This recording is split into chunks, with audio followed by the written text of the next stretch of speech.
Oh, hey guys, didn't see you there. As you're there, why don't you stick around? Watch me build this oak console table with nice brass accents. Get a slow close, get a slow close on there. This is a good one. It's probably my favourite, so let's get going.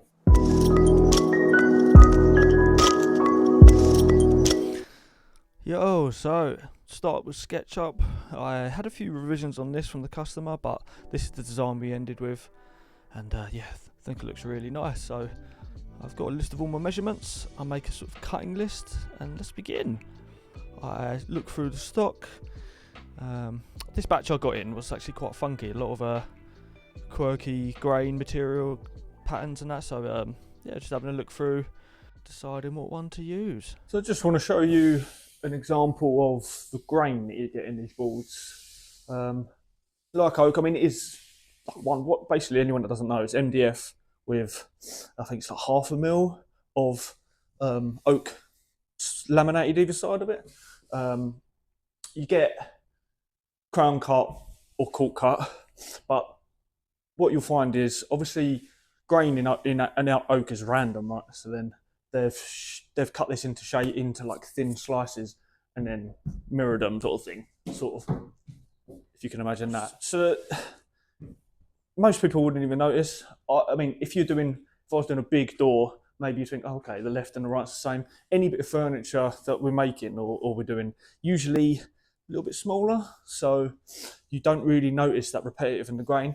And actually, I quite like some of the funkiness you get with this. See, this one's, you've got a little bit of repetitiveness, but actually, I actually really like it. We're going to be using, sort of say, I think it's 450 slice of it, and it's going to, like my other bits of furniture that we seem to be doing. I do really like oak. We're going to be wrapping the grain round. So mitered corners, wrapping the grain round, and at the boards I chose this because I think it's quite funky. I think it will look nice on the piece. So just thought I'd show you that, what you're going to expect when you get it. So I'm just having a little measure up to decide what part of the board I want to use. As you can see, it's pretty similar all the way across, but choosing that.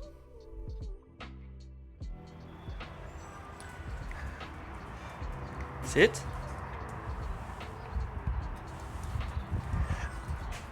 Little binky baby. So I've just started to run these boards down. Using the track saw on this one. I've got a few track saws, the Makita ones. Fits perfectly with this Milwaukee. So just giving it a go with this first instead of trying to wrestle it on the table. So I'm just going to be bothered to try and wrestle with it and get it straight. So as long as you make a bit of effort to get the measurements right and get it in place, you can get some decent cuts. So I'll just cut it down to size, a bit more manageable, and then now we're sort of running off that harsh edge just to get it all nice and smooth ready. So I've got all the measurements for my sides, my pieces, and you've got to take into consideration the grain as you go round. So start with the left, top, right, and underneath. So we're going to do it with a track saw this one. Get these angles 45. But what I do is I get the measurements, but also just before I clamp that track on, I use the square just to make sure it's completely right angle, like 90 degrees, because you want that perfect to get the miters joined up good. Also using the clamps on the underside to keep the track to the material. So managed to do all the corners, all the grain is matching lovely. I quite like doing it with the track saw this time. There's pros and cons to both. I find with the table saw, especially if you're doing a long wrap, which it usually is, right? I haven't got a panel saw. I've just got like a normal table saw. So like you've got the chances of it wanting to wobble on you and go off. But the track saw, it hasn't got it, this one. I noticed the Makita one with the Makita track, part of the base of the saw, you clip it and it can lock in so it can't tip out. The Milwaukee hasn't got that. So I'm making sure, I'm obviously clamping everything, making sure as I'm going to not tip out, but pros and cons to both. I'm happy with that cut though. It's a nice cut, that blade. It's the one that come with it. It's lasted forever. Gives a really nice cut. And yeah, it works really well. So I'm going to give it a dry fit. Just tape up the corners and see how it all goes together. But yeah, it's going to be hard to shoot and hard to show you. But maybe I'll do a bird's eye view. But yeah, let's have a look. So with this dry fit, I can see I used ratchet straps with bits of timber on the corners, so the actual ratchet strip material doesn't hit the corners and dull it. And I just clamped a square in there as well to keep it all square. So yeah, we're looking pretty good. Only thing left is to cut the dividing wall in the centre. So I had a bit off cut a bit, so I'm just going on the table saw with this. Cut off one side, a zippity doop, a zippity da, flip it round, and do the other side. I'm trying to be good with the dust collection and the dust mask, because how many years I went without wearing anything, so just trying to look after myself, getting a bit older, you know. Next up is the edge banding, so I'm just going through, getting all the bits edged up. Need a better system really. I mean, my table and edge bander system is pretty good, but you know, I'm still just cutting the actual edging with a knife, and you know, I just want to try and make the workflow a bit smoother and a bit faster, but you know, it'll all come with time. Yeah, so first of all, just edge band both sides, get that all stuck. Quite a lot to edge band on this one, but putting that tough little edge band through its paces, and it's working out alright, to be honest. We cut off the edges again. Like I said last time in the other videos, you can use a chisel. You could probably use a router. I quite like the knife on a bit of scrap, to be honest, because I can get in as close or as far out as I want to. Far out. Right, so now everything is edged. I'm sorting this centre divider out. So basically, I've marked on there, on the top and the bottom, the absolute dead centre, taped either side for any glue squeeze out. Because once it's all glued up and I've got to try and get in there, it's going to be a mission. So yeah, put it all in there. I've got my centre line as well. My plan is to biscuit, 3 biscuits either side.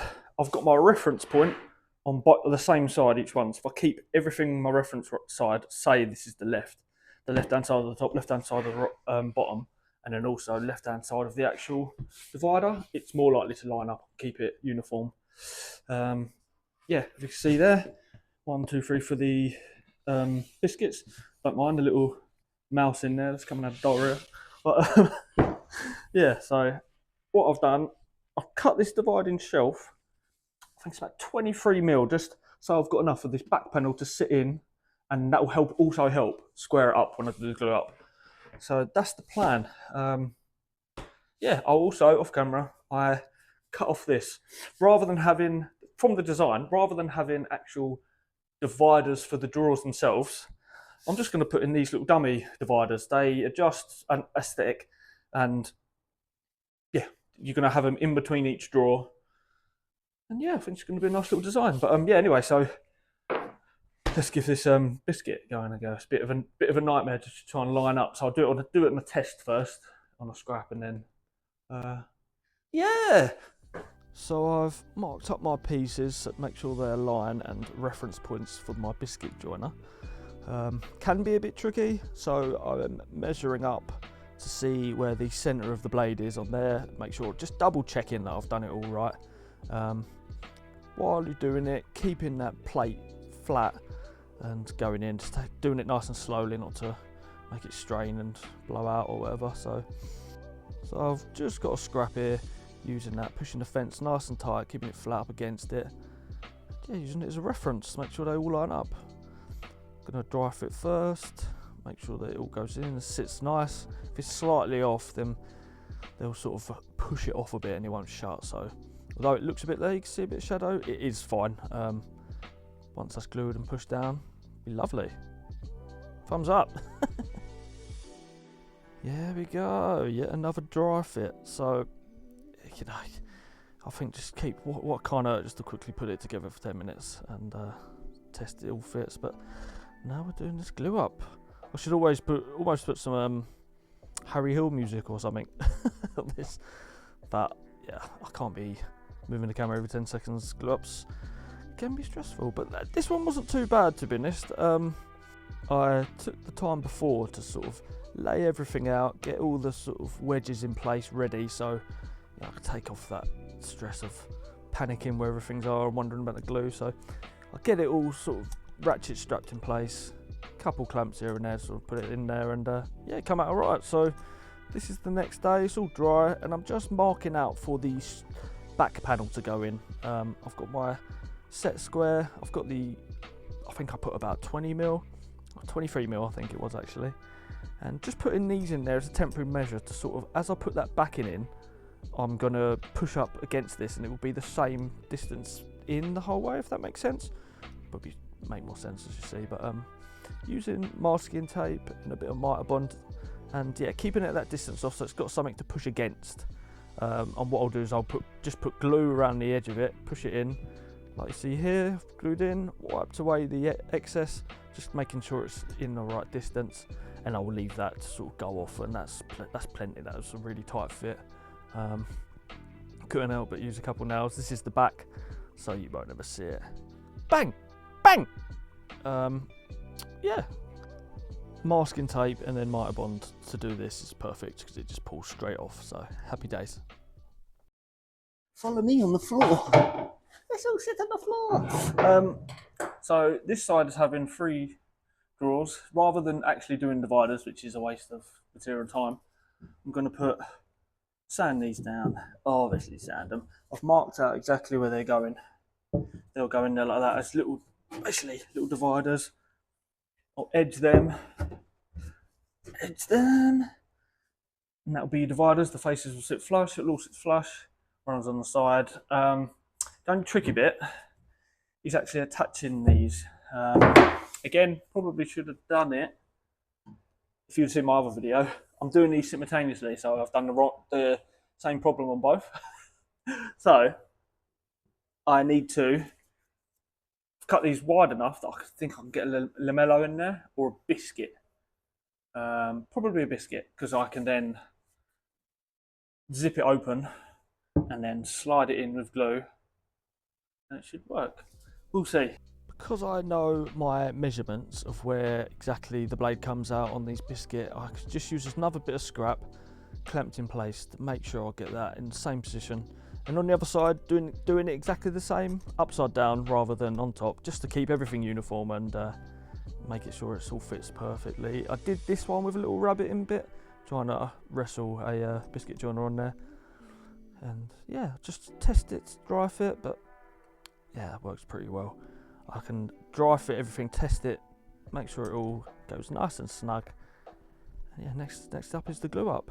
Biscuits first, get that in. A couple of them are a bit tight. I don't know if because I got them from 2 different places. One's slightly bigger, so yeah, strange. But yeah, bit of glue, and like on the other, I think this technique might be on the other builds I've done, but slide that in and it just sort of slides into place, and loads of glue, and that once that goes off, that's not going anywhere, and there's never going to be any weight, any pressure or anything. So yeah, I think this worked out really well. Bit of glue squeeze out, get that nice and smooth, double check with the square, and then repeat. Get that in there, pushy, nice, bang bang. It's good how much you can literally, like, I reckon if I didn't even need to use biscuits, I probably could just put glue in there and let that glue go off, because it was just such a tight bond. It's great. But there you go. So it's all glued together. You see that grain going all the way over. Yeah, it looks lovely. And just doing the measurement now, getting ready for the drawer faces and making list. I'll measure them all individual in case they're out a few mils. It's never going to be exactly the same, but yeah, so now I've chosen a piece, and I went with one with crazy grain. I thought on this one I'm just going to try and get the most crazy grain possible. So yeah, I thought rather than keep it sort of uniform and nice and neat, we're going to go a bit wacky on this one. So I've chose the pieces, and it's a manageable size now, so I'm just going to run it down the table saw. I'm going to, this is obviously a cross cut. It's a little bit iffy because it can want to twist on you, like I was explaining earlier, but as long as you just take your time, keep it nice and smooth, Keep that pressure against the fence and keep an eye on the fence while keeping your fingies out of the way. Yeah, so I took off that rough edge on the side, you didn't see that, and now I'm just cutting all the faces just sort of ready, making sure they're marked so I can keep that grain consistent all the way down from the top to the bottom on them faces. But all that's left on this is to cut up the door. Use from the same bit, obviously rotated. Again, an iffy cross cut, but as long as you take your time, it works out fine. And I'm really happy with actually the panels that I chose.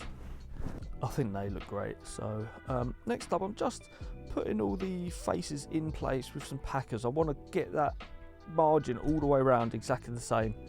So what I'm doing, 2-3mm pushed up on two sides, and then I use another packer of the same size, and I'll go round the piece and mark it so that I can trim where needed, and then that will keep the gap all the way around the same, if that makes sense. Not the best at explaining things, but I think you can sort of see what I mean. I'm going around little marks, and I'll just take off, cut, and try and get that gap consistent all the way around. What's up, pimps? So you can see what I've done there. I've literally made it a tiny bit oversized, put the packers in to get the margin I want, and just butted it up, making sure it's on a square edge.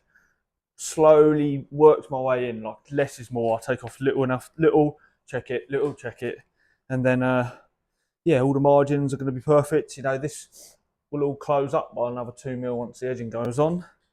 But yeah, happy with that. You see, just do it in, I tend to just do it in slow bits, because how many times have I done it where just take off, I need 4mm, take off 4mm, and then I'll somehow about 8mm come off, and I'm like, oh, you're never going to get it perfect. You know, it might be a mil here, mil there, sort of out, but you know, you just need it to be as close as possible so it looks really good. I mean, what's a couple mil between friends, eh? Yeah, next step, edging. Oh, I explained it twice there for you, aren't you lucky? So yeah, we're edging the faces now. I do the sides first, and then the tops and bottoms after. I don't know if you can see on this, for some reason it was chucking out so much glue. It was just a nightmare to clean off, because once that goes off, that's just solid and it sort of goes into the fibres. So yeah, off camera it was great fun trying to clear all that out. I managed to get a better view on this video of the trimmer, getting that edging excess off. It works pretty well. So you see the little lift on the side lifts it up, and in between is the edging, and the little half round over bit just trims off the edge. It works really well. Right, I've had a boo-boo. As you can see, we're a lot further ahead than the last clip. Lost the footage somehow. Not got a clue. Definitely filmed it. I went away, had a job for a couple of days, and then I'll come back and look through the thing. It's just not there. I don't know what. I don't know. So you see that I've done the legs and like the stand. Just yeah. Apologies. Next video I'll catch up on it. I never intended to show you the drawer boxes like the last video. Drawer boxes are boring as hell, so I won't put you through it. But yeah, I'll give you a quick zoom in. But yeah, moving forward. Annoying. So my setup is pretty basic. It's all just iPhone, and so no wonder it all went wrong. So I just try and keep on top of that. But yeah, so there we go. I did the drawer boxes as well as the sort of apron trim at the bottom with the legs. I didn't show again the drawer boxes. If you want to see that, I'm very tempted to do another video of how I do drawer boxes. But yeah, so next is attaching the drawer fronts on with the handle, and I've noticed that handle obviously designed to be attached from the back, but the way I'm doing having this drawer box and the face separate, it's just not going to work. It needs to sit flush in there, so I'm just taking it out. I've put it in place with the measurements. I've cut it with a knife, and what I did was made a little jig. It really doesn't need to be neat, because it's going to be sandwiched in between two pieces, but you know, always practice being it neat and tidy where I can, but I've sort of just made a rough sort of jig, dropped my router in there just to get the excess out so that the back of that handle can sit flush. You'll sort of see what I mean in a sec. Always remember when pulling it out as well not to nick the side, because that's definitely what I didn't do. Yeah, so now I've routed out enough of the stock that the handle sit flush. I just chisel the sides off to get the corners all square so it'll sit in nicely. And yeah, got some really blunt chisels, which is nice to work with, and chopping into MDF as well. It's a bit of a bit grief, but we did it.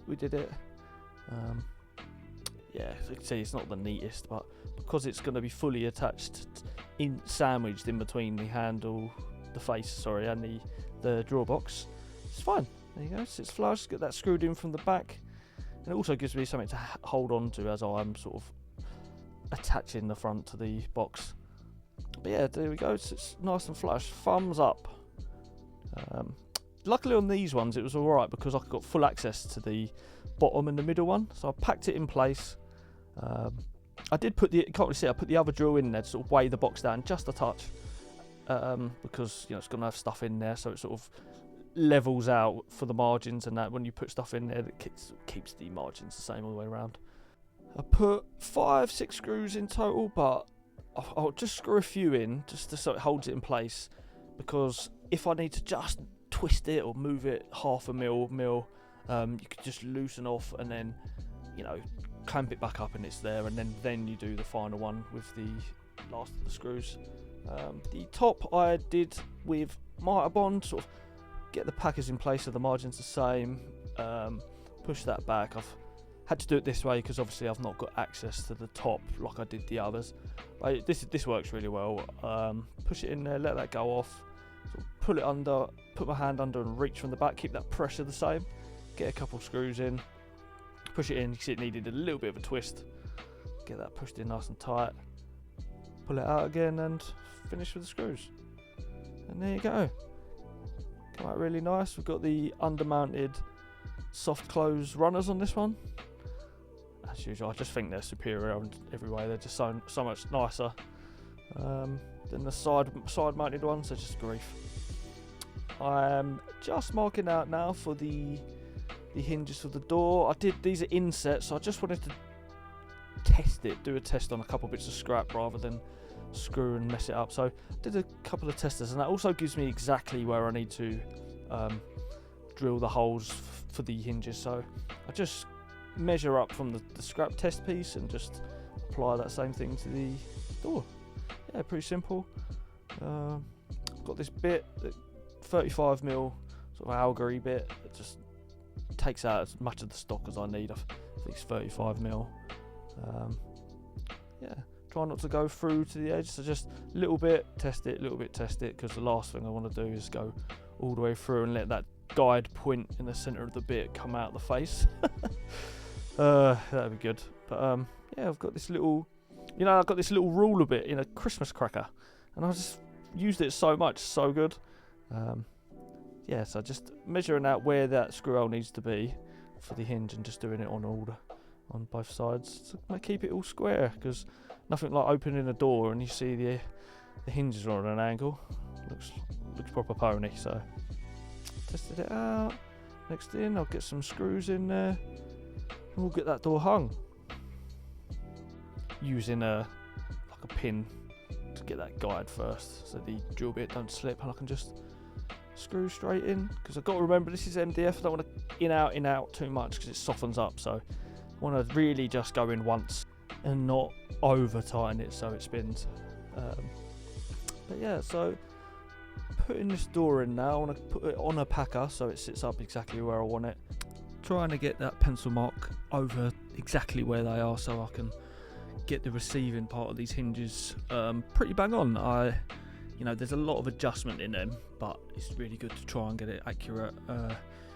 Going on the marks, getting it square using the roofing square, and when I can't see the pencil mark, what I'll do is I'll put the pencil on and bring the square to it so I can just go across and keep it in position.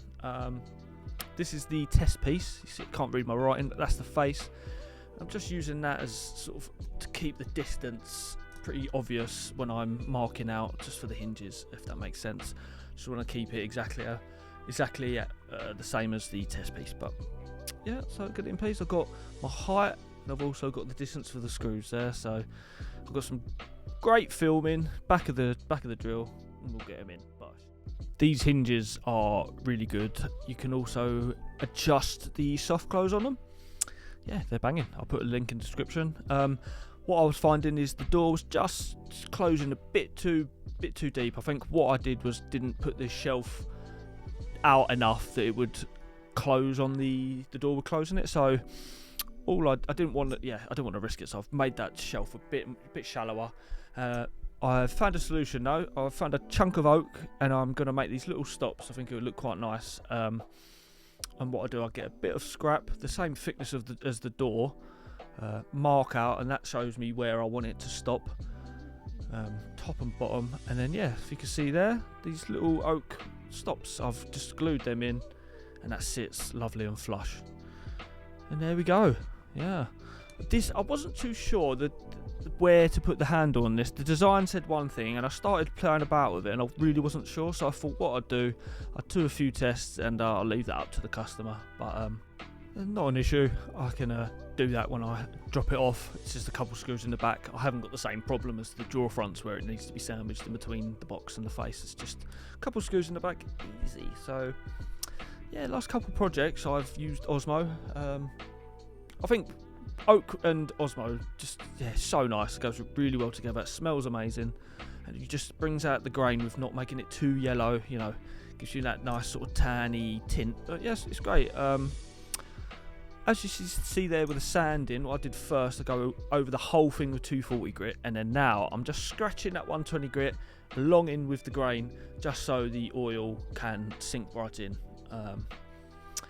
Yeah, I don't know why this was blurry, but I don't know. Again, I'm not the greatest at film, but we're getting there. Panel at a time, I'll, with the scourer, soft side, scour side, get the oil on, rub it all in, scratch it with the scour side, and then brush off with a paper towel, and then just do that on every panel at a time, and just work my way around. But I didn't bother doing where the drawers are going to be in, because they're never going to be accessed. And yeah, here's the reveal.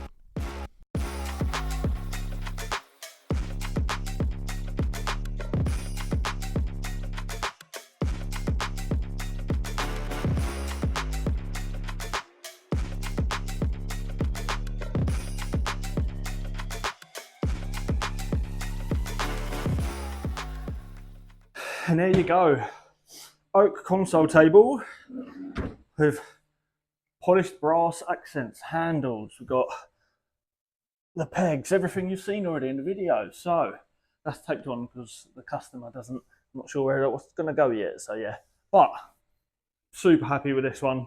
Probably my favourite thing I've made so far, actually. Love the grain going over, as always. You know, traditional, but also modern. Beautiful, really liked it. So yeah, if you liked it as well, help me out. Make sure you subscribe, check out my other videos, like, and all that stuff. Thank you very much for watching, and until the next one, bye.